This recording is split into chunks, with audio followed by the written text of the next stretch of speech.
Hello guys, আসসালামু আলাইকুম। Welcome to another blog. অনেক দিন ধরে আমরা ভিডিও ছাড়তে পারতেছি না, কারণ একটু চাপে পড়ে গেছিলাম। আমরা আসছি এখন আমার বাড়িতে, আমার নানু বাড়িতে। এখন চারিদিকটা আপনাদেরকে দেখাবো। এই যে আমার নানু বাড়ি, এখানে যে এক অবস্থা, এটা আমার নানুর। এখানে আবার একটা মসজিদ আছে, আপনাদেরকে দেখাই যে অনেক বড় মসজিদটা। এখানে আবার অনেকগুলো গাছও আছে। এখন কুকুরটা দেখতেছেন, এটার নাম বব। পুরাটা জায়গা বডিগার্ড ও অনেক গাছ আছে, সুন্দর সুন্দর।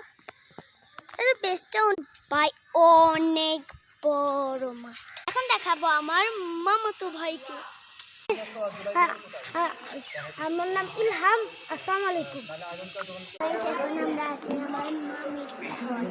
এখন রান্নাঘরটা কি হচ্ছে, মামিদের নিজেদের ঘর। যে এখানে একটা ডিজে রুম আছে, এটা মধ্যে আমরা নাচছিলাম। আর হচ্ছে এইখানে